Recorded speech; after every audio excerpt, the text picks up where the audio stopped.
ಯಾವ ಕೊಳಲಿಂದೆಂದು ಏನುದಿಸಿ ಬಂದೀತೋ, ಯಾವ ಕೊಳಲಿಂದೆಂದು ಏನುದಿಸಿ ಬಂದೀತೋ, ಯಾವ ಮನದಿಂದೆಂತೂ ಪ್ರೀತಿ ಹೊಮ್ಮೀತೋ, ಯಾವ ಸಂತನಿಗಾವ ನೆಲ ಜನುಮ ಕೊಟ್ಟೀತೋ, ಯಾವ ಸಂತನಿಗಾವ ನೆಲ ಜನುಮ ಕೊಟ್ಟೀತೋ, ಯಾವುದೇನಾದೀತೋ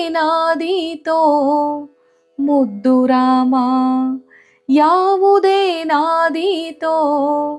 ಮುದ್ದು ರಾಮ. ಯಾವ ಕೊಳಲಿಂದೆಂದು ಏನು ಉದಿಸಿ ಬಂದೀತೋ, ಯಾವ ಮನದಿಂದೆಂತು ಪ್ರೀತಿ ಹೊಮ್ಮೀತೋ, ಯಾವುದೇನಾದೀತೋ ಮುದ್ದು ರಾಮನ್.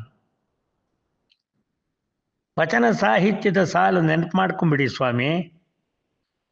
ಸುಮ್ಮನೆ ಎಲ್ಲೋ ಶಿವಲಿಂಗ ಇಟ್ಟು ಬಿಲ್ವ ಪತ್ರೆ ಸಮರ್ಪಣೆ ಮಾಡಿಬಿಟ್ಟು ಆತುರವಾಗಿ ಒಂದು ದಳ ಶ್ರೀ ತುಳಸಿ ಅಂತ ಹೇಳುವ ಹಾಗೆ ಒಂದು ಬಿಲ್ವ ಪತ್ರ ಶಿವನಿಗೆ ಸಮರ್ಪಣೆ ಅಂತ ಕೂತ್ಬಿಟ್ರೆ ಹೇಗೆ?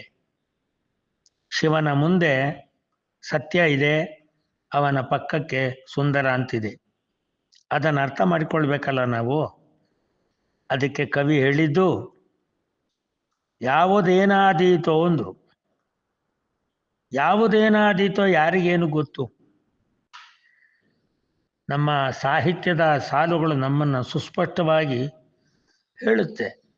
ನಾನು ನೀನು ಯೋಚನೆ ಮಾಡಿದಂತಲ್ಲಪ್ಪ ಜಗತ್ತು ತನ್ನದೇ ಆದ ಯೋಚನೆಯಲ್ಲಿ ತಾನೇನು ಕೊಡಬೇಕು ಅನ್ನೋದು ಅದಕ್ಕೆ ಗೊತ್ತಿಲ್ಲ, ಕೊಡ್ತಾ ಇದೆ. ಅಂಥದ್ರಲ್ಲಿ ಪಡೆದವನು ನೀನು ಯಾತಕ್ಕೆ, ಯಾವಾಗ, ಹೇಗೆ ಪಡೆದೆ ಅಂತ ಯೋಚನೆ ಮಾಡೇನು ಮಾಡ್ತೀಯ? ದೊರೆತದು ಹಸಾದವೆಂದುಣು.